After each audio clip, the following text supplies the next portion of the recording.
دین حق۔ یہ خطبہ 21 مارچ 1947 کو جامعہ ملیہ دہلی میں دیا گیا تھا۔ قرآن جس دعوے کے ساتھ نوع انسانی کو اپنے پیش کردہ مسلک کی طرف دعوت دیتا ہے وہ خود اس کے اپنے الفاظ میں یہ ہے، ان الدین عند اللہ الاسلام۔ یہی ذرا سا فقرہ میری اس تقریر کا موضوع ہے۔ زیادہ تفصیل کا موقع نہیں، بہت اختصار کے ساتھ میں پہلے اس کے معنی کی تشریح کروں گا،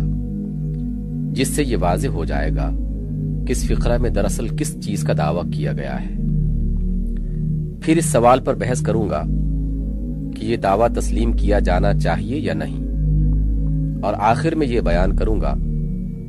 کہ اگر اسے تسلیم کر لیا جائے تو پھر اس کو تسلیم کر لینے کے مقتضیات کیا ہیں۔ عموماً اس فقرے کا جو سیدھا سادہ مفہوم بیان کیا جاتا ہے وہ یہ ہے کہ سچا مذہب تو اللہ کے نزدیک بس اسلام ہی ہے، اور اسلام کا جو تصور عام طور پر لوگوں کے ذہن میں ہے وہ اس کے سوا کچھ نہیں کہ یہ ایک مذہب کا نام ہے جو اب سے 1300 برس پہلے عرب میں پیدا ہوا تھا، اور جس کی بنا حضرت محمد صلی اللہ علیہ وسلم نے ڈالی تھی۔ بنا ڈالی تھی کا لفظ میں قصداً اس لیے استعمال کر رہا ہوں کہ صرف غیر مسلم ہی نہیں بلکہ بکثرت مسلمان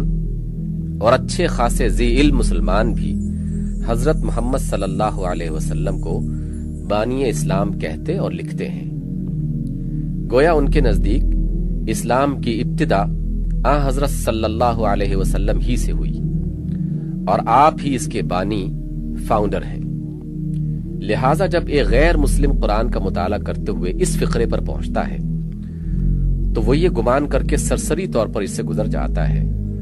کہ جس طرح ہر مذہب صرف اپنے ہی برحق ہونے اور دوسرے مذہبوں کے باطل ہونے کا مدعی ہے، اسی طرح قرآن نے بھی اپنے پیش کردہ مذہب کے برحق ہونے کا دعویٰ کر دیا ہے۔ اور جب ایک مسلمان اسے پڑھتا ہے تو اس وجہ سے اس پر غور کرنے کی کوئی خاص ضرورت محسوس نہیں کرتا کہ جس مذہب کو اس فقرے میں برحق کہا گیا ہے اسے وہ خود بھی برحق مانتا ہے، یا اگر غور و فکر کے لیے اس کے ذہن میں کوئی تحریک پیدا ہوتی بھی ہے تو وہ بالعموم یہ رخ اختیار کر لیتی ہے کہ عیسائیت، ہندو مت، بدھ مت اور ایسے ہی دوسرے مذاہب سے اسلام کا مقابلہ کر کے اس کی حقانیت ثابت کی جائے۔ لیکن در حقیقت قرآن میں یہ مقام ایسا ہے جس پر ایک سنجیدہ طالب علم کو ٹھہر کر بہت غور کرنا چاہیے، اس سے زیادہ غور کرنا چاہیے جتنا اب تک اس پر کیا گیا ہے۔ قرآن کے اس دعوے کو سمجھنے کے لیے سب سے پہلے ہمیں الدین اور الاسلام کا مفہوم متعین کر لینا چاہیے۔ الدین کا مفہوم عربی زبان میں لفظ دین کئی معنوں میں استعمال ہوتا ہے۔ اس کا ایک معنی غلبہ اور استیلاء کے ہیں، دوسرے معنی اطاعت اور غلامی کے، تیسرا معنی جزا اور بدلہ کے، چوتھا معنی طریقہ اور مسلک کے۔ یہاں یہ لفظ اسی چوتھے معنی میں استعمال ہوا ہے، یعنی دین سے مراد وہ طریق زندگی یا طرز فکر و عمل ہے جس کی پیروی کی جائے، لیکن یہ خیال رہے کہ قرآن محض دین نہیں کہہ رہا بلکہ الدین کہہ رہا ہے۔ اس کے معنی میں وہی فرق واقع ہو جاتا ہے جو انگریزی زبان میں دس از اے وے آف لائف کہنے کے بجائے دس از دا وے آف لائف کہنے سے واقع ہوتا ہے۔ یعنی قرآن کا دعویٰ یہ نہیں ہے کہ اللہ کے نزدیک اسلام ایک طریق زندگی ہے، بلکہ اس کا دعویٰ یہ ہے کہ اسلام ہی ایک حقیقی اور صحیح طریق زندگی یا طرز فکر و عمل ہے۔ پھر یہ ذہن نشین رہے کہ قرآن اس لفظ کو کسی محدود معنی میں استعمال نہیں کرتا بلکہ وسیع ترین معنی میں استعمال کرتا ہے۔ طریق زندگی سے اس کی مراد زندگی کے کسی خاص پہلو یا کسی خاص شعبے کا طریق نہیں بلکہ پوری زندگی کا طریق ہے۔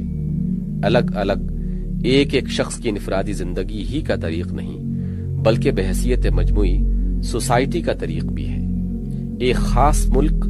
یا ایک خاص قوم یا ایک خاص زمانہ کی زندگی کا طریق نہیں بلکہ تمام زمانوں میں انسانوں کی انفرادی اور اجتماعی زندگی کا طریق ہے۔ لہٰذا قرآن کے دعوے کا مفہوم یہ نہیں کہ اللہ کے نزدیک پوجا پاٹ اور عالم بالا کے اعتقاد اور حیات بعد الممات کے تصور کا ایک ہی صحیح مجموعہ ہے جس کا نام اسلام ہے۔ نہ اس کا مفہوم یہ ہے کہ افراد کے مذہبی طرز خیال و عمل، جیسا کہ لفظ مذہبی کا مفہوم آج کل کی مغربی اصطلاح میں لیا جاتا ہے، کہ ایک صحیح صورت وہی ہے جسے اسلام سے تعبیر کیا گیا ہے۔ نہ اس کا مفہوم یہ ہے کہ عرب کے لوگوں یا فلاں صدی تک کے انسانوں یا فلاں دور مثلاً صنعتی انقلاب سے پہلے تک کے آدمیوں کے لیے ایک صحیح نظام زندگی وہی ہے جس کو اسلام سے موسوم کیا گیا ہے، بلکہ صریح طور پر اس کا دعویٰ یہ ہے کہ ہر زمانے اور ہر دور میں پوری نوع انسانی کے لیے یہ زمین پر زندگی بسر کرنے کا ایک ہی ڈھنگ اللہ کے نزدیک صحیح ہے، اور وہ ڈھنگ وہی ہے جس کا نام الاسلام ہے۔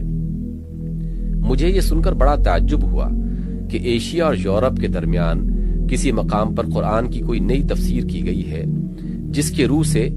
دین کا مفہوم صرف بندے اور خدا کے انفرادی تعلق تک محدود ہے،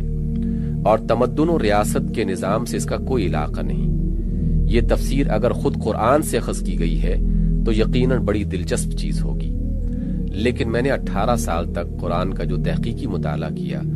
اس کی بنا پر میں بلا خوف تردید کہتا ہوں کہ قرآن اپنی تمام جدید مفسرین کی خواہشات کے علی الرغم الدین کے لفظ کو محدود معنی میں استعمال نہیں کرتا،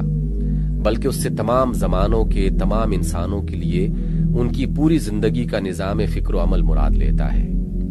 الاسلام کا مفہوم۔ اب لفظ اسلام کو لیجئے، عربی زبان میں اس کے معنی ہے سپر ڈال دینا، جھک جانا، اطاعت قبول کر لینا، اپنے آپ کو سپرد کر دینا، مگر قرآن محض اسلام نہیں بولتا بلکہ الاسلام بولتا ہے، جو اس کی خاص اصطلاح ہے۔ اس مخصوص اصطلاحی لفظ سے اس کی مراد خدا کے آگے جھک جانا، اس کی اطاعت قبول کر لینا، اس کے مقابلے میں اپنی آزادی سے دستبردار ہو جانا اور اپنے آپ کو اس کے حوالے کر دینا ہے۔ اس کی تسلیم و اطاعت اور سپردگی و حوالگی کے معنی یہ نہیں کہ قانون طبیعت لا آف نیچر کے آگے سپر ڈال دی جائے، جیسا کہ بعض لوگوں نے اس کا مفہوم قرار دینے کی کوشش کی ہے۔ نہ اس کے معنی یہ ہے کہ انسان اپنے تخیل یا اپنے مشاہدات و تجربات سے خدا کی مرضی اور اس کی منشا کا جو تصور بطور خود اخذ کرے اس کی اطاعت کرنے لگے، جیسا کہ کچھ اور لوگوں نے غلطی سے سمجھ لیا ہے، بلکہ اس کے معنی یہ ہے کہ خدا نے خود اپنے رسولوں کے ذریعے سے انسان کے لیے جس طریقے فکر و عمل کی طرف رہنمائی کی ہے اس کو وہ قبول کر لے، اور اپنی آزادی فکر و عمل یا بالفاظ صحیح تر آوارگی فکر و عمل چھوڑ کر اس کی پیروی و اطاعت اختیار کر لے۔ اسی چیز کو قرآن الاسلام کے لفظ سے تعبیر کرتا ہے۔ یہ در حقیقت کوئی جدید العہد مذہب نہیں جس کی بنا اب سے 1363 برس پہلے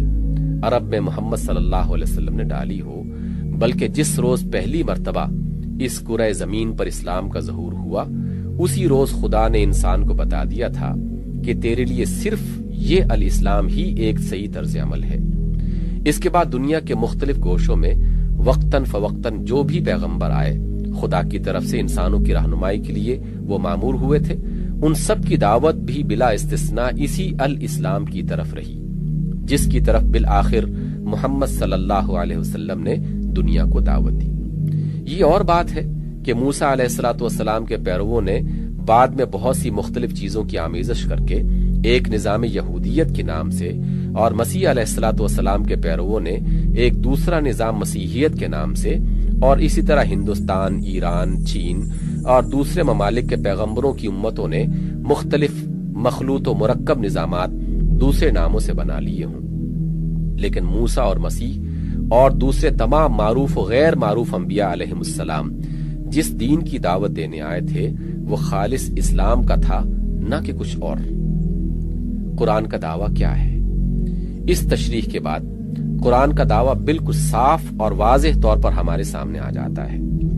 نوع انسان کے لیے خدا کے نزدیک صرف یہی ایک صحیح طریقے زندگی ہے کہ وہ خدا کے آگے سر تسلیم خم کر دے اور فکر و عمل کی اس راہ پہ چلے جس کی طرف خدا نے اپنے پیغمبروں کے ذریعے سے رہنمائی کی ہے۔ یہ ہے قرآن کا دعویٰ۔ اب ہمیں تحقیق کرنا چاہیے کہ آیا یہ دعویٰ قبول کیا جانا چاہیے؟ خود قرآن نے اپنے اس دعوے کی تائید میں جو دلائل قائم کیے ہیں ان پر تو ہم غور کریں گے ہی، مگر کیوں نہ اس سے پہلے خود اپنی جگہ تلاش و تجسس کر کے یہ دریافت کر لیں کہ آیا ہمارے لیے اس دعوے کو قبول کرنے کے سوا کوئی اور چارہ کار بھی ہے؟ طریقے زندگی کی ضرورت۔ یہ ظاہر ہے کہ دنیا میں انسان کو زندگی بسر کرنے کے لیے بہرحال ایک طریقے زندگی درکار ہے جسے وہ اختیار کرے۔ انسان دریا نہیں ہے جس کا راستہ زمین کے نشیب و فراز سے خود معین ہو جاتا ہے۔ انسان درخت نہیں ہے جس کے لیے قوانین فطرت ایک راہ طے کر دیتے ہیں۔ انسان نرا جانور نہیں ہے جس کی رہنمائی کے لیے تنہا جبلت ہی کافی ہو جاتی ہے۔ اپنی زندگی کے ایک بڑے حصے میں قوانین طبیعت کا محکوم ہونے کے باوجود انسان زندگی کے بہت سے ایسے پہلو رکھتا ہے جن میں اسے کوئی لگا بندھا راستہ نہیں ملتا کہ حیوانات کی طرح بے اختیار اس پر چلتا رہے، بلکہ اس کو اپنے انتخاب سے خود ایک راہ اختیار کرنی پڑتی ہے۔ اس کو فکر کی ایک راہ چاہیے جس پر وہ اپنے اور کائنات کے ان بہت سے مسائل کو حل کرے جنہیں فطرت اس کے سوچنے والے دماغ کے سامنے پیش تو کرتی ہے مگر ان کا کوئی حل غیر مشتبہ زبان میں نہیں بتاتی۔ اس کو علم کی ایک راہ چاہیے جس پر وہ ان معلومات کو منظم کرے جنہیں فطرت اس کے حواس کے ذریعے سے اس کے ذہن تک پہنچاتی تو ہے مگر انہیں بطور خود منظم کر کے اس کے حوالے نہیں کر دیتی۔ اس کو شخصی برتاؤ کے لیے ایک راہ چاہیے جس پر اپنی ذات کے بہت سے ان مطالبات کو پورا کرے جن کے لیے فطرت تقاضا تو کرتی ہے مگر انہیں پورا کرنے کا مہذب طریقہ معین کر کے نہیں دیتی۔ اس کو گھر اور زندگی کے لیے، خاندانی تعلقات کے لیے، معاشی معاملات کے لیے، ملکی انتظام کے لیے، بین الاقوامی ربط و تعلق کے لیے اور زندگی کے بہت سے دوسرے پہلوؤں کے لیے ایک راہ درکار ہے جس پر وہ محض ایک شخص ہی سے نہیں بلکہ ایک جماعت، ایک قوم، ایک نوع کی حیثیت سے بھی چلے اور ان مقاصد تک پہنچ سکے جو اگرچہ فطرتاً اس کے مقصود و مطلوب ہیں مگر فطرت نے نہ تو ان مقاصد کو صحیح طور پر اس کے سامنے نمایاں کیا ہے اور نہ ان تک پہنچنے کا ایک راستہ معین کر دیا ہے۔ زندگی کا انقسام پذیر نہ ہونا۔ زندگی کے یہ مختلف پہلو جن میں کوئی ایک طریق اختیار کرنا انسان کے لیے ناگزیر ہے بجائے خود مستقل شعبے اور ایک دوسرے سے بے نیاز محکمے نہیں ہیں۔ اسی بنا پر یہ ممکن نہیں ہے کہ ان مختلف شعبوں کے لیے انسان ایسی مختلف راہیں اختیار کر سکتا ہو جن کی سمتیں الگ الگ ہوں، جن کے زاد راہ الگ ہوں، جن پر چلنے کے ڈھنگ اور انداز الگ ہوں، جن کی راہ نوردی کے مقتضیات الگ ہوں، جن کے منازل مقصود الگ ہوں۔ انسان اور اس کی زندگی کے مسائل کو سمجھنے کی ایک ذرا سی دانش مندانہ کوشش ہی آدمی کو اس پر مطمئن کرنے کے لیے کافی ہے کہ زندگی بحیثیت مجموعی ایک کل ہے جس کا ہر جز دوسرے جز سے اور ہر پہلو دوسرے پہلو سے گہرا ربط رکھتا ہے، ایسا ربط جو توڑا نہیں جا سکتا۔ اس کا ہر جز دوسرے جز پر اثر ڈالتا ہے اور اسے اثر قبول کرتا ہے۔ ایک ہی روح تمام اجزاء میں سرایت کیے ہوتی ہے اور وہ سب مل کر وہ چیز بناتے ہیں جسے انسانی زندگی کہا جاتا ہے۔ لہذا فی الواقع جو چیز انسان کو درکار ہے وہ زندگی کے مقاصد نہیں بلکہ مقصد ہے جس کے ضمن میں سارے چھوٹے بڑے مقاصد پوری موافقت کے ساتھ اپنی اپنی جگہ لے سکیں اور جس کے حصول کی کوشش میں وہ سب حاصل ہو جائیں۔ اس کو راستے نہیں بلکہ راستہ درکار ہے جس پر وہ اپنی پوری زندگی کو اس کے تمام پہلوؤں سمیت کامل ہم آہنگی کے ساتھ اپنے مقصود حیات کی طرف لے چلے۔ اس کو فکر، علم، ادب، آرٹ، تعلیم، مذہب، اخلاق، معاشرت، معیشت، سیاست، قانون وغیرہ کے لیے الگ الگ نظامات نہیں بلکہ ایک جامع نظام درکار ہے جس میں یہ سب ہمواری کے ساتھ سموئے جا سکیں، جس میں ان سب کے ایک مزاج اور ایک ہی طبیعت رکھنے والے مناسب اصول موجود ہوں اور جس کی پیروی کر کے آدمی اور آدمیوں کا مجموعہ اور من حیث الکل پوری آدمیت اپنی بلند ترین مقصود تک پہنچ سکے۔ وہ جاہلیت کا تاریک دور تھا جب زندگی کو مستقل جداگانہ شعبوں میں تقسیم کرنا ممکن خیال کیا جاتا تھا۔ اب اگر کچھ لوگ اس طرز خیال کے محمل گفتگو کرنے والے موجود ہیں تو وہ بیچارے یا تو اخلاص کے ساتھ پرانے خیالات کی فضا میں اب تک سانس لے رہے ہیں اس لیے قابل رحم ہیں، یا پھر اس ظالم حقیقت کو جانتے ہیں مگر جان بوجھ کر یہ گفتگو صرف اس لیے کر رہے ہیں کہ جس دین کو وہ کسی انسانی آبادی میں رائج کرنا چاہتے ہیں اس کے اصولوں سے اختلاف رکھنے والوں کو انہیں یہ اطمینان دلانے کی ضرورت ہے کہ ہمارے اس دین کے تحت تمہاری زندگی کے فلاں فلاں شعبوں میں جو بدقسمتی سے تم کو عزیز تر ہیں پورا تحفظ حاصل رہے گا، حالانکہ یہ تحفظ عقلاً محال، فطرتاً ممتنع، عملاً ناممکن ہے، اور اس طرح کی گفتگو کرنے والے غالباً خود بھی جانتے ہیں کہ یہ ناممکن ہے۔ نمبر 2، ہر دین غالب زندگی کے تمام شعبوں کو اپنی روح اور اپنے مزاج کے مطابق ڈھال کر رہتا ہے، جس طرح ہر کان نمک ان تمام چیزوں کو مبدل بنمک کر کے ہی رہتی ہے جو اس کی حدود میں داخل ہو جائے۔ زندگی کی جغرافی و نسلی تقسیم، پھر جس طرح یہ بات محمل ہے کہ انسانی زندگی کو جداگانہ شعبوں میں تقسیم کر دیا جائے، اسی طرح بلکہ اس سے بھی زیادہ محمل بات یہ ہے کہ اسے جغرافی حلقوں یا نسلی دائروں میں تقسیم کیا جائے۔ انسان بلا شبہ زمین کے بہت سے حصوں میں پایا جاتا ہے جن کو دریاؤں نے، پہاڑوں نے، جنگلوں اور سمندروں نے یا مصنوعی سرحدوں نے تقسیم کر رکھا ہے، اور انسان کی بہت سی مختلف نسلیں اور قومیں بھی ضرور پائی جاتی ہیں جن کے درمیان تاریخی، نفسیاتی اور دوسرے اسباب سے انسانیت کے نشو و نما اور ارتقاء کی مختلف صورتیں اختیار کی ہیں۔ لیکن اس اختلاف کو حجت قرار دے کر جو شخص یہ کہتا ہے کہ ہر نسل، ہر قوم اور ہر جغرافی آبادی کے لیے دین یعنی نظام زندگی الگ ہونا چاہیے، وہ سراسر ایک محمل بات کہتا ہے۔ اس کی محدود نگاہ مظاہر اور عوارض کے اختلاف میں الجھ کر رہ گئی ہے۔ اس ظاہری کثرت کے اندر جوہر انسانیت کی وحدت کو وہ نہیں پا سکا۔ اگر فی الواقع یہ اختلافات اتنے اہمیت رکھتے ہیں کہ ان کی بنا پر دین الگ الگ ہونے چاہیے، تو میں کہوں گا زیادہ سے زیادہ جو اختلافات ایک ملک اور دوسرے ملک، ایک نسل اور دوسری نسل کے درمیان آپ پاتے ہیں، ان سب کو جس قدر مبالغہ کے ساتھ چاہیں آپ قلم بند کر لیں اور پھر ان اختلافات کا خالص علمی جائزہ لیں جو عورت اور مرد میں پائے جاتے ہیں، جو ہر انسان اور دوسرے انسان میں پائے جاتے ہیں، جو ایک ماں اور باپ کے 2 بچوں میں پائے جاتے ہیں۔ شاید میں مبالغہ نہ کروں گا اگر یہ دعویٰ کروں کہ علمی تحلیل و تجزیے میں پہلی قسم کے اختلافات سے یہ دوسری قسم کے اختلافات بہرحال شدید تر ہی نکلیں گے۔ پھر کیوں نہ کہہ دیجئے کہ ہر فرد کا نظام زندگی الگ ہونا چاہیے، مگر جب آپ انفرادی، جنسی، خاندانی کثرتوں کے اندر وحدت کا ایک عنصر اور پائیدار عنصر ایسا پاتے ہیں جس کی بنیاد پر قوم، وطن یا نسل کا تصور قائم ہو سکتا ہے،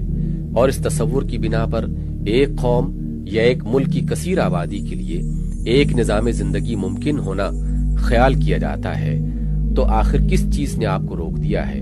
کہ قومی، نسلی، وطنی کثرتوں کے درمیان ایک بڑی اور بنیادی وحدت کا عنصر آپ نہیں پا سکتے جس پر انسانیت کا تصور قائم ہو اور جس کی بنا پر تمام عالم انسانی کا ایک دین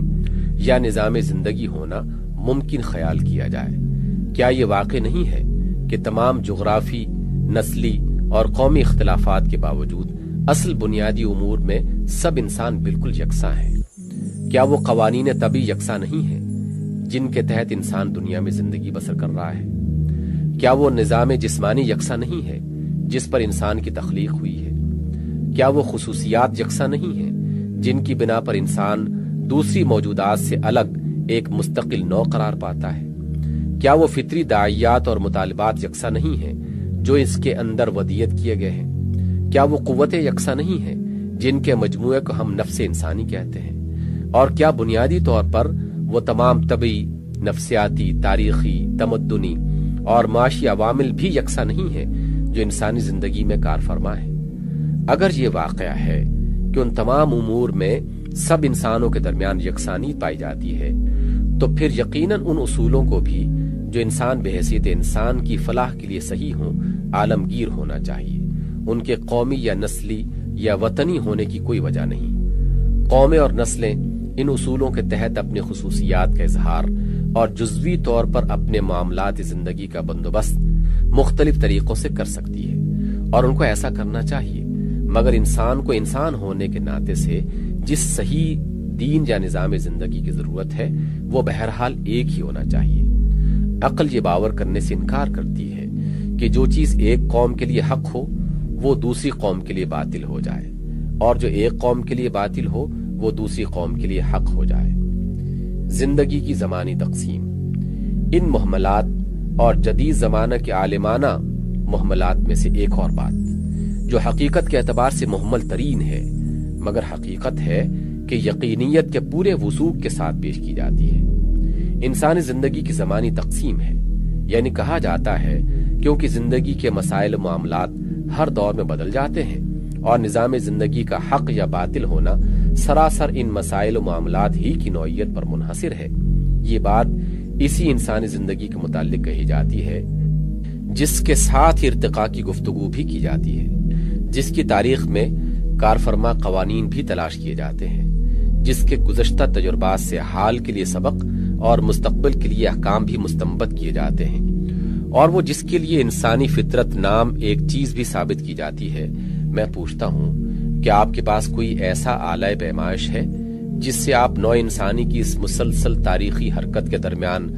دور یا زمانے یا عہد کی واقعی حد بندیاں کر سکتے ہوں؟ اور کیا ممکن ہے کہ ان حد بندیوں میں سے کسی ایک خط پر انگلی رکھ کر آپ کہہ سکتے ہوں کہ اس خط کے اس پار جو زندگی کے مسائل تھے وہ اس پار آ کر تبدیل ہو گئے ہیں، اور جو حالات اس پار تھے وہ اس پار بھی باقی نہیں رہے؟ اگر فی الواقع انسانی سرگزشت ایسے ہی الگ الگ زمانی ٹکڑوں میں منقسم ہے، تب تو یوں سمجھنا چاہیے کہ ایک ٹکڑا جو گزر چکا ہے وہ بعد والے ٹکڑے کے لیے محض ایک فضول و لایانی چیز ہو گیا، اس کے گزرتے ہی وہ سب کچھ ضائع ہو گیا جو انسان نے اس حصہ دہر میں کیا تھا۔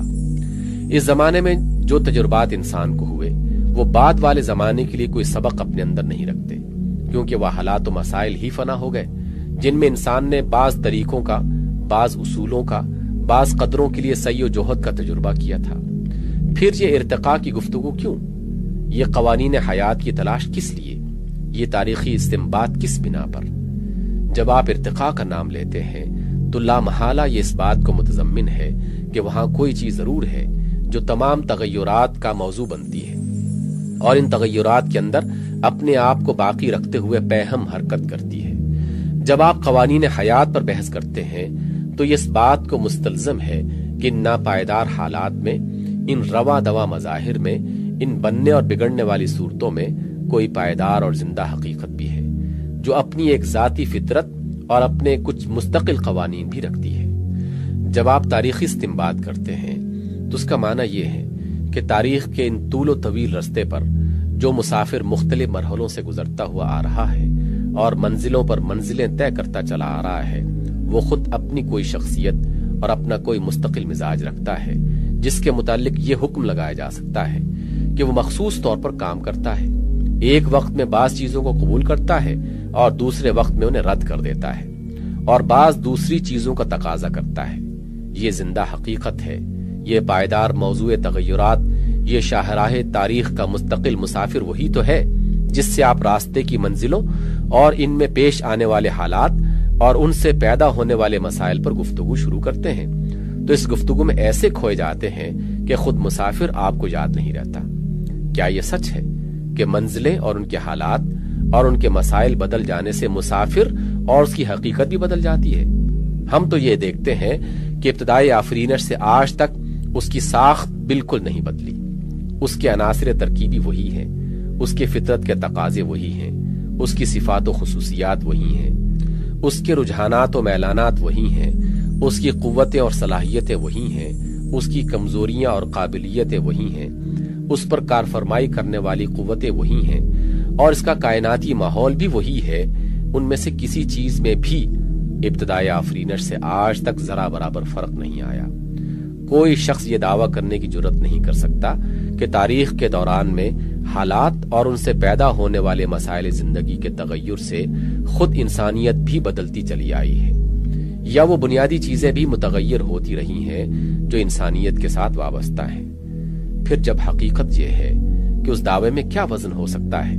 کہ انسان کے لیے جو چیز کل تریاق تھی وہ آج زہر ہے، جو چیز کل حق تھی وہ آج باطل ہے، جو چیز کل قدر رکھتی تھی آج وہ بے قدر ہے۔ انسان کیسے طریقے زندگی کا حاجت مند ہے؟ اصل یہ ہے کہ انسانی افراد اور جماعتوں نے تاریخ کے دوران میں نفس انسانیت کو اس سے تعلق رکھنے والی بنیادی چیزوں کو سمجھنے میں دھوکہ کھا کر اور بعض حقیقتوں کے اعتراف میں مبالغہ اور بعض کے ادراک میں قصور کر کے جو غلط نظام زندگی وقتاً فوقتاً اختیار کیے اور جنہیں انسانیت کبریٰ ہیومینٹی ایٹ لارج نے تجربے کے بعد غلط پا کر دوسرے ایسے ہی نظامات کی جگہ خالی کرنے پر مجبور کر دیا۔ ان کی سرگزشت کے مشاہدے سے یہ نتیجہ اخذ کر لیا گیا ہے کہ انسانیت کے لیے لازماً ہر دور میں ایک الگ نظام زندگی درکار ہے جو صرف اسی دور کے حالات و مسائل سے پیدا ہو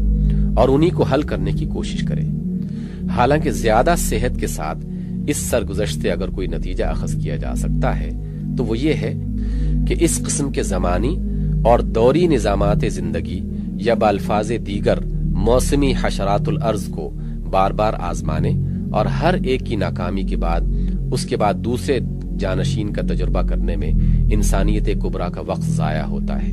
اس کی راہ ماری جاتی ہے، اس کے نشو و ارتقاء اور اپنے کمال مطلوب کی طرف سے اس کے سفر میں سخت رکاوٹیں پیدا ہوتی ہیں۔ وہ در حقیقت محتاج اور سخت محتاج ہے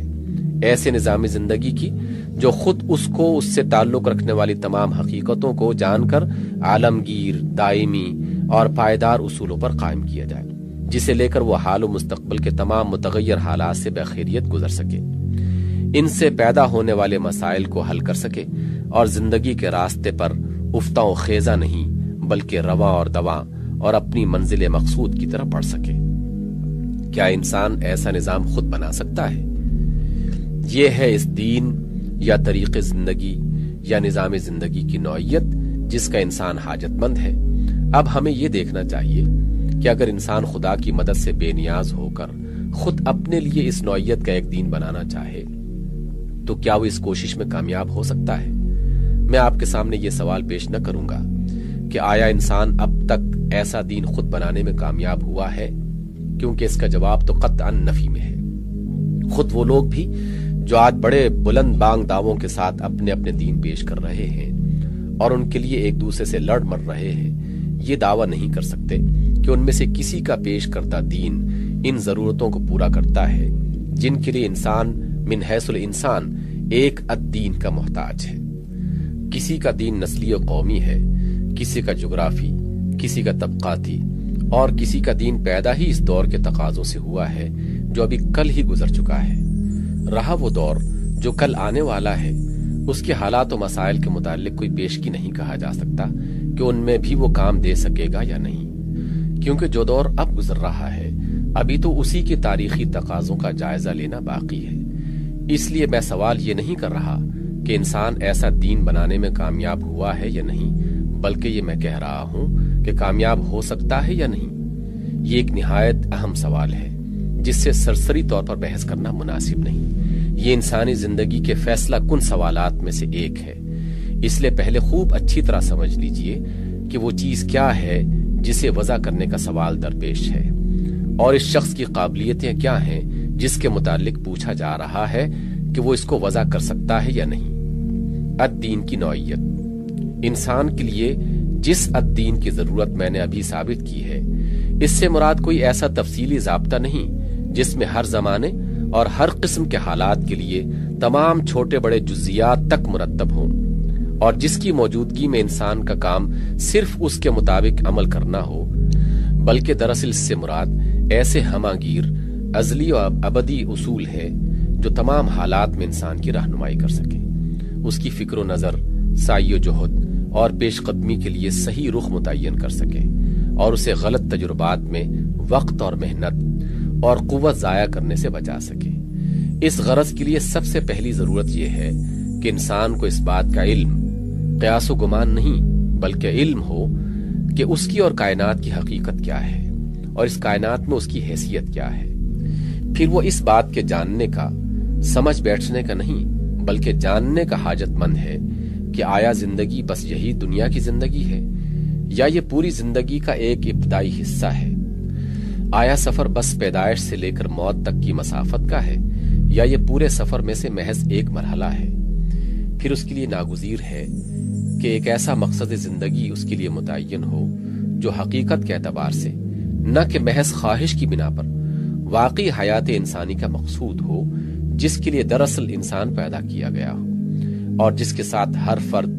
ہر مجموعہ افراد اور بحیثیت کلی تمام انسانیت کے مقاصد تمام زمانوں میں بلا کسی تصادم و مزاحمت کے ہم آہنگ ہو سکے۔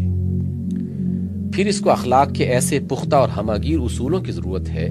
جو اس کی فطرت کے تمام خصوصیات کے ساتھ مناسبت بھی رکھتے ہوں اور تمام ممکن حالات پر نظری اور عملی حیثیت سے منطبق بھی ہو سکتے ہوں، تاکہ وہ انہی اصولوں کی بنیاد پر اپنی سیرت کی تعمیر کر سکے،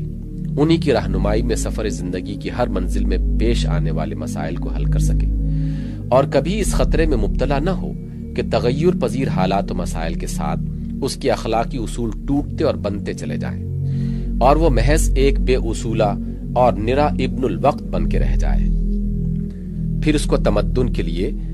ایسے جامع اور وسیع اصولوں کی ضرورت ہے جو انسانی اجتماع کی حقیقت و غایت اور اس کے فطری تقاضوں کو سمجھ کر بنائے جائیں، جن میں افراط و تفریط اور بے اعتدالی نہ ہو، جن میں تمام انسانوں کی مجموعی مصلحت ملحوظ رکھی گئی ہو، جن کی پیروی کر کے ہر زمانے میں انسانی زندگی کے ہر پہلو کی تشکیل، تعمیر اور ترقی کے لیے سعی کی جائے۔ پھر اسے شخصی کردار اور اجتماعی رویے اور انفرادی و اجتماعی سعی و عمل کو صحیح سفر کرنے کا پابند اور بے راہ روی سے محفوظ رکھنے کے لیے ایسے جامع حدود کی ضرورت ہے جو شاہراہ زندگی پر نشانات راہ کا کام دے سکے اور ہر موڑ، ہر دوراہے، ہر خطرناک مرحلے پر اسے آگاہ کر دیں کہ تیرا راستہ ادھر نہیں بلکہ ادھر ہے۔ پھر اس کو چند ایسے عملی ضابطوں کی ضرورت ہے جو اپنی نوعیت کے اعتبار سے دائمی اور عالمگیر پیروی کے قابل ہوں اور انسانی زندگی کو اس حقیقت نفس الامری، اس معال زندگی، اس مقصد حیات، ان اصول اخلاق، ان اصول تمدن اور ان حدود عمل سے ہمیشہ وابستہ رکھیں جن کی تعین اس الدین میں کی گئی ہو۔ یہ ہے وہ چیز جسے وضع کرنے کا سوال درپیش ہے۔ اب غور کیجئے، کیا انسان ایسے ذرائع رکھتا ہے جن سے وہ خود اپنے لیے ایک ایسا الدین وضع کر سکے؟ انسانی ذرائع کا جائزہ۔ انسان کے پاس اپنا دین یا طریق زندگی اخذ کرنے کے ذرائع 4 سے زیادہ نہیں ہیں۔ پہلا ذریعہ خواہش ہے، دوسرا ذریعہ عقل ہے، تیسرا ذریعہ مشاہدہ و تجربہ ہے، چوتھا ذریعہ پچھلے تجربات کا تاریخی ریکارڈ ہے۔ غالباً ان کے سوا کسی 5ویں ذریعے کی نشاندہی نہیں کی جا سکتی۔ ان 4 ذرائع کا جتنا ممکن جائزہ لے کے آپ دیکھ سکتے ہوں دیکھیے، کیا یہ الدین کے ایجاد کرنے میں انسان کی مدد کر سکتے ہیں؟ میں نے اپنی عمر کا متعدد باحصہ اس کی تخلیق میں صرف کیا ہے اور بالآخر اس نتیجے پر پہنچا ہوں کہ یہ ذرائع الدین کی ایجاد میں تو مدد نہیں دے سکتے، البتہ اگر کوئی غیر انسانی رہنما الدین کو پیش کر دے تو اسے سمجھنے، پرکھنے، پہچاننے اور اس کے مطابق زندگی کے تفصیلی نظام کو وقتاً فوقتاً مرتب کرتے رہنے میں ضرور مددگار بن سکتے ہیں۔ خواہش۔ پہلے خواہش کو لیجئے، کیا یہ انسان کی رہنما بن سکتی ہے؟ اگرچہ یہ انسان کے اندر ایک اصلی محرک عمل ہے، مگر اس کی عین فطرت میں جو کمزوریاں موجود ہیں ان کی بنا پر یہ رہنمائی کی قابل ہرگز نہیں ہو سکتی۔ تنہا رہنمائی کرنا تو درکنار، عقل اور علم کو بھی اکثر اسی نے گمراہ کیا ہے۔ اس کو تربیت سے خواہ کتنا ہی روشن خیال بنا دیا جائے، فیصلہ جب کبھی اس پر چھوڑا جائے گا یہ بلا مبالغہ 99% حالات میں غیر مستقیم فیصلہ کرے گی، کیونکہ اس کے اندر جو تقاضے پائے جاتے ہیں وہ اس کو صحیح فیصلہ کرنے کے بجائے ایسا فیصلہ کرنے پر مجبور کرتے ہیں جس سے مطلوب کسی نہ کسی طرح جلد اور بآسانی حاصل ہو جائے۔ یہ بجائے خود خواہش نفسانی کی طبی کمزوری ہے، لہذا خواہ ایک فرد کی خواہش ہو یا ایک طبقہ کی، یا خواہش عام جنرل ول جس کا روسو نے ذکر کیا ہے، بہرحال کسی قسم کی انسانی خواہش میں بھی فطرتاً یہ صلاحیت نہیں ہے کہ ایک دین کے وضع کرنے میں مددگار بن سکے، بلکہ جہاں تک مسائل عالیہ، الٹیمیٹ پرابلمز، مثلا حیات انسانی کی حقیقت، اس کے معال اور اس کی غایت کا تعلق ہے، ان کو حل کرنے میں وہ کسی طرح مددگار نہیں ہو سکتی۔ عقل۔ پھر عقل کو لیجئے، اس کی تمام بہترین صلاحیتیں مسلم، انسانی زندگی میں اس کی اہمیت بھی ناقابل انکار، اور یہ بھی تسلیم کہ انسان کے اندر یہ بہت بڑی رہنما طاقت ہے، لیکن قطع نظر اس سوال کے کہ انسان کے لیے الدین کس کی عقل وضع کرے گی، زید کی، بکر کی، تمام انسانوں کی، یا انسانوں کے کسی خاص گروہ کی، اس زمانے کے لوگوں کی، یا کسی پچھلے زمانے کے لوگوں کی، یا آئندہ آنے والوں کی؟ سوال صرف یہ ہے کہ بجائے خود عقل انسانی کے حدود کا جائزہ لینے کے بعد کیا آپ کہہ سکتے ہیں کہ الدین کے وضع کرنے میں اس پر اعتماد کیا جا سکتا ہے؟ اس کے تمام فیصلے منحصر ہیں اس مواد پر جو حواس اس کو فراہم کر کے دیں۔ وہ غلط مواد فراہم کر کے دیں گے تو یہ غلط فیصلہ کر دے گی، اور جن امور میں وہ کوئی مواد فراہم کر کے ہی نہ دیں ان میں اگر یہ خود شناس ہے تو کوئی فیصلہ نہ کرے گی، اور اگر برخود غلط ہے تو اندھیرے میں چوبائی تیر چلاتی رہے گی۔ یہ محدودیتیں جس بیچاری عقل کے ساتھ لگی ہوئی ہیں، وہ آخر کس طرح اس کی اہل ہو سکتی ہے کہ نوع انسانی کے لیے الدین بنانے کی تکلیف اسے دی جائے؟ الدین بنانے کا انحصار جن مسائل عالیہ کے حل پر ہے ان میں حواس سرے سے کوئی مواد فراہم کرتے ہی نہیں ہیں۔ پھر کیا عقل سے امید کی جا سکتی ہے کہ وہ ناقص مواد پر صحیح اور کامل قدریں متعین کرے گی؟ اسی طرح الدین کے جو دوسرے اجزائے ترکیبی میں نے بیان کیے ہیں ان میں سے کسی ایک کے جز کے لیے بھی حواس سے بالکل صحیح اور مکمل مواد حاصل نہیں ہو سکتا جس کی بنا پر عقل ایک جامع اور مکمل نظام بنا سکے۔ اور اس پر مزید یہ کہ عقل کے ساتھ خواہش کا عنصر مستقل طور پر لگا ہوا ہے جو اسے ٹھیٹھ عقلی فیصلہ دینے سے روکتا ہے، اس کی راست تروی کو کچھ ٹیڑھ کی طرف مائل کر کے ہی چھوڑتا ہے۔ لہٰذا اگر یہ فرض کر لیا جائے کہ عقل انسانی حواس کے فراہم کردہ مواد کی ترتیب اور اس سے استدلال کرنے میں کوئی غلطی نہ کرے گی، تب بھی اپنی کمزوریوں کی بنا پر وہ اتنا بل بوتا نہیں رکھتی کہ اتنے بڑے کام کا بوجھ اس پر ڈالا جا سکے۔ یہ بوجھ اس پر ڈالنا اس پر بھی ظلم کرنا ہے اور خود اپنے آپ پر بھی۔ سائنس۔ اب تیسرے ذریعے کو لیجیے، یعنی وہ علم جو مشاہدات و تجربات سے حاصل ہوتا ہے۔ میں اس علم کی قدر و قیمت کا اعتراف کرنے میں کسی طالب علم سے پیچھے نہیں ہوں، اور نہ ذرا برابر اس کی تحقیق کرنا پسند کرتا ہوں، لیکن اس کی محدودیتوں کو نظر انداز کر کے اسے وہ وسعت دینا جو فی الواقع اسے حاصل نہیں ہے، میرے نزدیک بے علمی ہے۔ علم انسانی کی حقیقت پر جس شخص کی بھی نظر ہوگی وہ اس بات کو ماننے سے انکار نہ کرے گا کہ جہاں تک مسائل عالیہ کا تعلق ہے ان کی تہ تک اس کی رسائی محال ہے، کیونکہ انسان کو وہ ذرائع حاصل ہی نہیں ہے جن سے وہ اس تک پہنچ سکے۔ نہ وہ اس کا براہ راست مشاہدہ کر سکتا ہے، اور نہ مشاہدہ و تجربے کے تحت آنے والی اشیاء سے استدلال کر کے اس کے متعلق ایسی رائے قائم کر سکتا ہے جس پر علم کا اطلاق ہو سکتا ہو۔ لہٰذا الدین وضع کرنے کے لیے جن مسائل کا حل معلوم کرنا سب سے پہلی ناگزیر ضرورت ہے وہ تو علم کی دسترس سے باہر ہی ہیں۔ اب رہا یہ سوال کہ اخلاقی قدریں، تمدن کے اصول اور بے راہ روی سے بچانے والے حدود معین کرنے کا کام آیا علم کے حوالے کیا جا سکتا ہے یا نہیں، تو اس بحث سے قطع نظر کرتے ہوئے یہ کام کسی شخص یا گروہ یا کسی زمانے کا علم انجام دے گا۔ ہمیں یہ دیکھنا چاہیے کہ علمی طور پر یہ کام انجام دینے کے لیے ناگزیر شرائط کیا ہیں۔ ان کے لیے اولین شرط یہ ہے کہ ان تمام قوانین فطرت کا علم ہو جن کے تحت انسان اس دنیا میں جی رہا ہے۔ اس کی دوسری شرط یہ ہے کہ خود انسان کی اپنی زندگی سے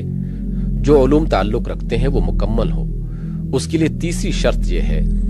کہ ان دونوں قسم کے علوم یعنی کائناتی اور انسانیاتی علوم کی معلومات یکجا ہوں، اور کوئی ذہن کامل ان کو صحیح ترتیب دے کر ان سے صحیح استدلال کر کے انسان کے لیے اخلاقی قدروں کا، تمدن کے اصولوں کا اور بے راہ روی سے بچانے والی حدوں کا تعین کرے۔ یہ شرائط نہ اس وقت تک پوری ہوئی ہے، نہ امید کی جا سکتی ہے کہ 5000 برس بعد پوری ہو جائیں گی۔ ممکن ہے کہ انسانیت کی وفات سے ایک دن پہلے یہ پوری ہو جائیں، مگر اس وقت اس کا فائدہ ہی کیا ہوگا؟ تاریخ۔ آخر میں اس ذریعہ علم کو لیجئے جسے ہم پچھلے تجربات کا تاریخی ریکارڈ یا انسانیت کا نامہ اعمال کہتے ہیں۔ اس کی اہمیت اور اس کے فائدوں سے مجھے انکار نہیں ہے، مگر میں کہتا ہوں اور غور کریں گے تو آپ بھی مان لیں گے کہ الدین وضع کرنے کا عظیم الشان کام انجام دینے کے لیے یہ بھی ناکافی ہے۔ میں یہ سوال نہیں کرتا کہ یہ ریکارڈ ماضی سے حال کے لوگوں تک صحت اور جامعیت کے ساتھ پہنچا ہے کہ نہیں۔ میں یہ بھی نہیں پوچھتا کہ اس ریکارڈ کی مدد سے الدین وضع کرنے کے لیے انسانیت کا نمائندہ کس ذہن کو بنایا جائے گا، ہیگل کے ذہن کو، مارکس کے ذہن کو، ارنسٹ ہیکل کے ذہن کو، یا کسی اور ذہن کو۔ میں صرف یہ پوچھنا چاہتا ہوں کہ ماضی، حال یا مستقبل میں کسی تاریخ کا ریکارڈ ایک الدین وضع کرنے کے لیے کافی مواد فراہم کر سکے گا؟ اس تاریخ کے بعد پیدا ہونے والے خوش قسمت ہیں،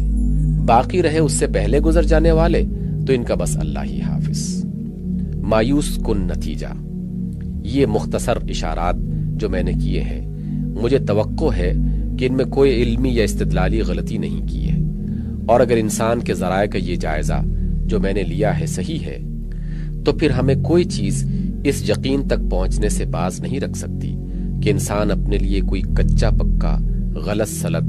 وقتی اور مقامی دین تو وضع کر سکتا ہے، لیکن وہ چاہے کہ الدین وضع کر لے تو یہ قطعی محال ہے۔ پہلے بھی محال تھا، آج بھی محال ہے، اور آئندہ کے لیے بھی اس کے امکان سے پوری مایوسی ہے۔ اب اگر کوئی خدا رہنمائی کے لیے موجود نہیں ہے، جیسا کہ منکرین خدا کا خیال ہے، تو انسان کے لیے مناسب یہ ہے کہ خودکشی کر لے۔ جس مسافر کے لیے نہ کوئی رہنما موجود ہو اور نہ جس کے اپنے پاس راستہ معلوم کرنے کے ذرائع موجود ہوں، ان کے لیے یاس اور کامل یاس کے سوا کوئی مقدر نہیں۔ اس کا کوئی ہمدرد اس کے سوا اور کیا مشورہ دے سکتا ہے کہ سرے راہ ایک پتھر سے اپنی مشکل آسان کر لے؟ اور اگر خدا ہے لیکن رہنمائی کرنے والا خدا نہیں ہے، جیسا کہ بعض فلسفیانہ اور سائنٹیفک طرز کے مثبتین خدا کا گمان ہے، تو یہ اور بھی افسوسناک صورتحال ہے۔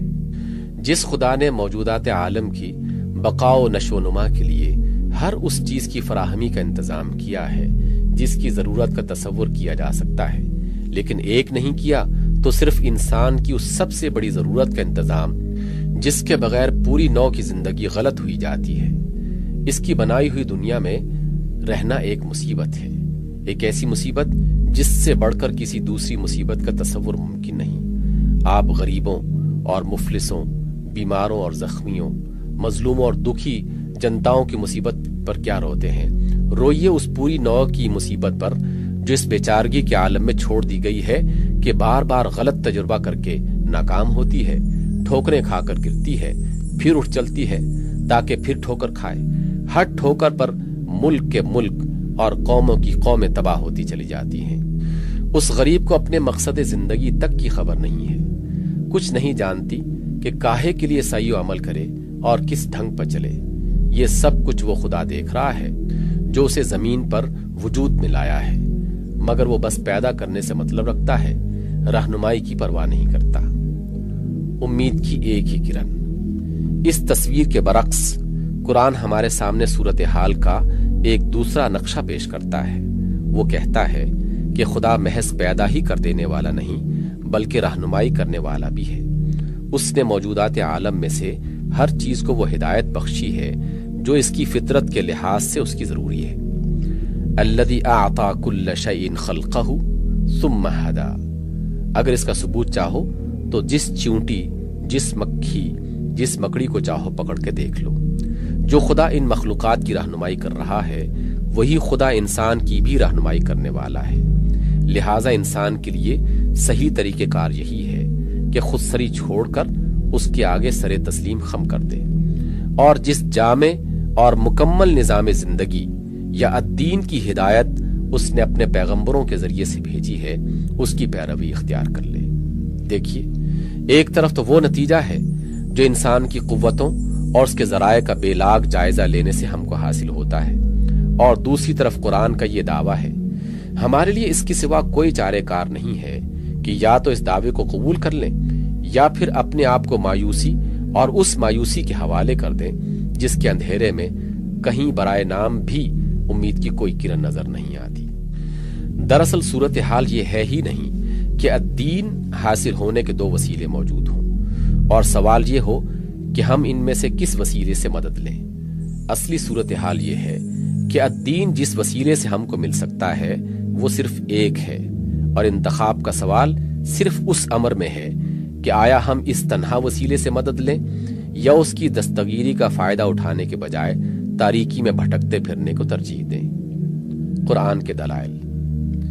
یہاں تک جو استدلال میں نے کیا ہے وہ تو ہم کو محض اس حد تک پہنچتا ہے کہ ہماری فلاح کے لیے قرآن کے اس دعوے کو قبول کیے بغیر کوئی چارے کار نہیں ہے، یعنی بالفاظ دیگر کافر نتوانی شد، ناچار مسلمان شو، کافر بننے کی سکت نہیں ہے، مجبوراً مسلمان ہی بن گیا۔ لیکن قرآن اپنے دعوے کی تائید میں جو دلائل پیش کرتا ہے وہ اس سے بہت زیادہ اعلیٰ و اشرف ہے، کیونکہ وہ ہمیں بادل نخواستہ مسلمان ہونے کے بجائے برضا و رغبت مسلمان ہونے پر آمادہ کرتا ہے۔ اس کی بہت سی دلیلوں میں سے 4 سب سے زیادہ پرزور ہیں اور انہی کو اس نے بار بار بتکرار پیش کیا ہے۔ نمبر 1، انسان کے لیے اسلام ہی ایک صحیح طریق زندگی ہے، اس لیے کہ یہی حقیقت نفس الامری کے مطابق ہے اور اس کے سوا ہر دوسرا رویہ خلاف حقیقت ہے۔ افغیر دین اللہ یبغون وَلَهُ أَسْلَمَ مَنْ فِي السَّمَاوَاتِ وَالْأَرْضِ طَوْعًا وَكَرْهًا وَإِلَيْهِ يُرْجَعُونَ۔ کیا یہ لوگ اللہ کے دین کی سوا کوئی اور دین چاہتے ہیں، حالانکہ وہ سب چیزیں جو آسمانوں میں ہیں اور جو زمین میں ہیں چاروں ناچار اسی کے آگے سر تسلیم خم کیے ہوئے ہیں اور اسی کی طرف انہیں پلٹ کر جانا ہے۔ نمبر 2، انسان کے لیے یہی ایک صحیح طریق زندگی ہے کیونکہ یہی حق ہے اور ازرو انصاف اس کے سوا کوئی رویہ صحیح نہیں ہو سکتا۔ ان ربکم اللہ الذی خلق السماوات والارض فی 6 ایام ثم استوى على العرش یغشی اللیل النہار یطلبہ حثیثا والشمس والقمر والنجوم مسخرات بامرہ الا لہ الخلق والامر تبارک اللہ رب العالمین۔ حقیقت میں تمہارا رب مالک و فرماروا تو صرف اللہ ہے، جس نے آسمانوں اور زمین کو 6 دنوں یا دوروں میں پیدا کیا، پھر اپنے تخت سلطنت پر جلوہ گر ہوا، جو دن کو رات کا لباس اڑھاتا ہے اور رات کے تعاقب میں دن تیزی کے ساتھ دوڑتا ہے۔ سورج اور چاند تارے سب کے سب جس کے تابع فرمان ہیں۔ سنو، خلق بھی اسی کی ہے اور امر بھی اسی کا، بڑا برکت والا ہے وہ کائنات کا رب۔ نمبر 3، انسان کے لیے یہی رویہ صحیح ہے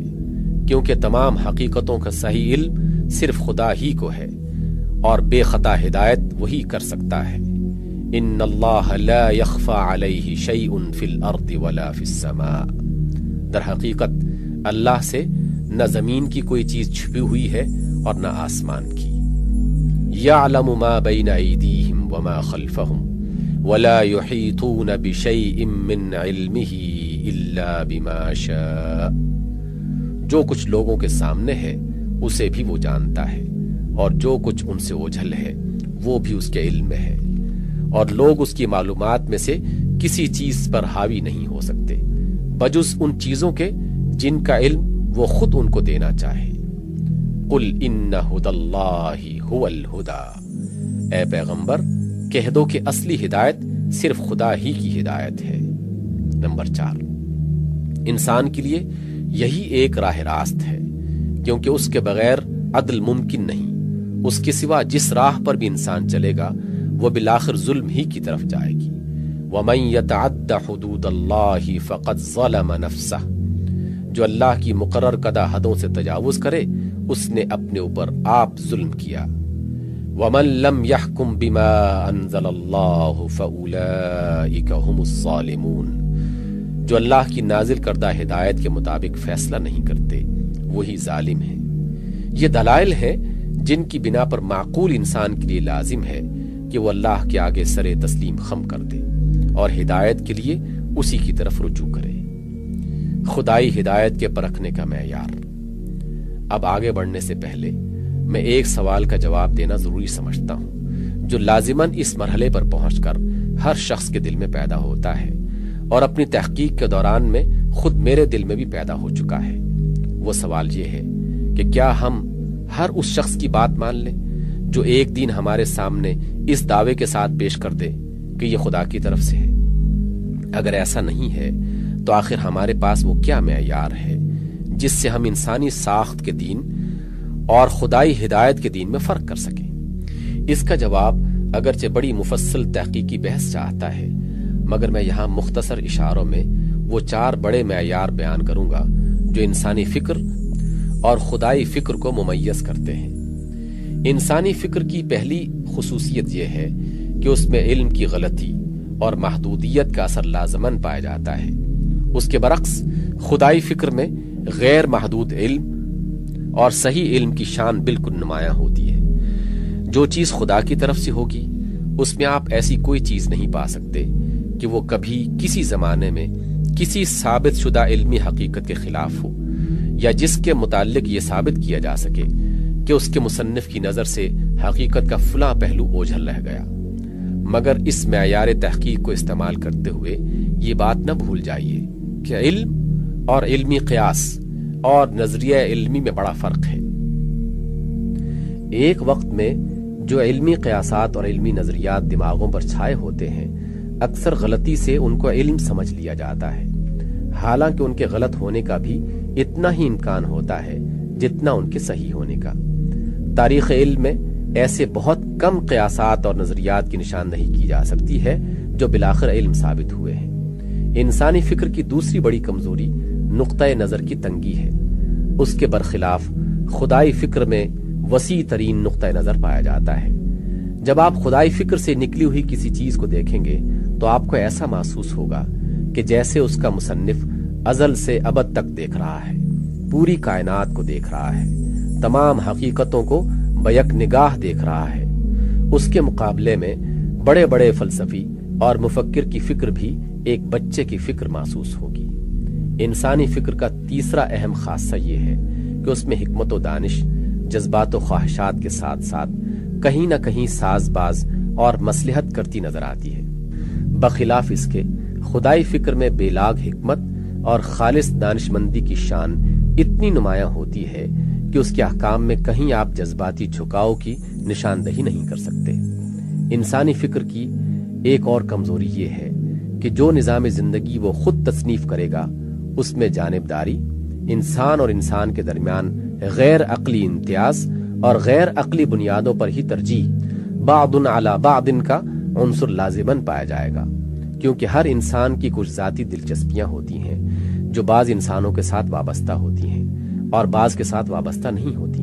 بخلاف اس کے خدائی فکر سے نکلا ہوا نظام زندگی ایسے ہر عنصر سے بالکل پاک ہوگا۔ اس معیار پر آپ ہر اس نظام زندگی کو جانچ کر دیکھ لیجئے جو اپنے آپ کو خدا کی طرف سے الدین کہتا ہو۔ اگر وہ انسانی فکر کی ان تمام خصوصیات سے خالی ہو اور پھر جامعیت اور ہماگیری کی وہ شان بھی رکھتا ہو جو اس سے پہلے میں نے الدین کی ضرورت ثابت کرتے ہوئے بیان کی ہے، تو کوئی وجہ نہیں کہ آپ اس پر ایمان لانے میں تأمل کریں۔ ایمان کے تقاضے۔ اب مجھے اپنے خطبے کے بنیادی سوالات میں سے آخری سوال پر کچھ گفتگو کرنی ہے، اور وہ یہ ہے کہ آدمی جب قرآن کے اس دعوے کو تسلیم کر لے اور اس الدین پر ایمان لے آئے جس کے من جانب اللہ ہونے کا اطمینان اسے حاصل ہو گیا ہو، تو اس کو تسلیم کرنے اور ایمان لانے کے مقتضیات کیا ہیں؟ میں ابتدا میں عرض کر چکا ہوں کہ اسلام کے معنی جھک جانے، سپر ڈال دینے اور اپنے آپ کو سپرد کر دینے کے ہیں۔ اس جھکاؤ، سپردگی اور سپر اندازی کے ساتھ خود رائی، خود مختاری اور فکر و عمل کی آزادی ہرگز نہیں نبھ سکتی۔ جس دین پر آپ ایمان لائیں، آپ کو اپنی پوری شخصیت اس کے حوالے کر دینی ہوگی۔ اپنی کسی چیز کو بھی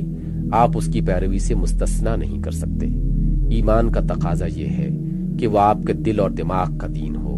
آپ کی آنکھ اور کان کا دین ہو، آپ کے ہاتھ اور پاؤں کا دین ہو، آپ کے پیٹ اور دھڑ کا دین ہو، آپ کے قلم اور زبان کا دین ہو، آپ کے اوقات اور آپ کی محنتوں کا دین ہو، آپ کی سعی اور عمل کا دین ہو، آپ کی محبت اور نفرت کا دین ہو، آپ کی دوستی اور دشمنی کا دین ہو۔ غرض آپ کی شخصیت کا کوئی جز اور کوئی پہلو بھی اس دین سے خارج نہ ہو۔ اپنی کسی چیز کو جتنا اور جس حیثیت سے بھی آپ اس دین کے احاطے سے باہر اور اس کی پیروی سے مستثنا رکھیں گے، سمجھ لیجئے اسی قدر آپ کے دعوی ایمان میں جھوٹ شامل ہے، اور ہر راستی پسند انسان کا فرض ہے کہ اپنی زندگی کو جھوٹ سے پاک رکھنے کی زیادہ سے زیادہ کوشش کرے۔ پھر یہ بھی میں ابتدا میں عرض کر چکا ہوں کہ انسانی زندگی ایک کل ہے جسے الگ الگ شعبوں میں تقسیم نہیں کیا جا سکتا، لہٰذا انسان کی پوری زندگی کا ایک ہی دین ہونا چاہیے۔ دو اور تین دینوں کی بیک وقت پیروی بجز اس کے کچھ نہیں کہ ایمان کے ڈاواں ڈول اور عقلی فیصلے کے مضطرب ہونے کا ثبوت ہے۔ جب فی الواقع کسی دین کے الدین ہونے کا اطمینان آپ حاصل کر لیں اور آپ اس پر ایمان لے آئیں تو لازماً آپ کی زندگی کے تمام شعبوں کا دین ہونا چاہیے۔ اگر وہ شخصی حیثیت سے آپ کا دین ہے تو کوئی وجہ نہیں کہ وہی آپ کے گھر کا بھی دین ہو، اور وہی آپ کی تربیت اولاد کا، آپ کی تعلیم اور آپ کے مدرسے کا، آپ کے کاروبار اور کسب معاش کا، آپ کی مجلسی زندگی اور قومی طرز عمل کا، آپ کے تمدن اور سیاست کا، اور آپ کے ادب اور آرٹ کا دین بھی نہ ہو۔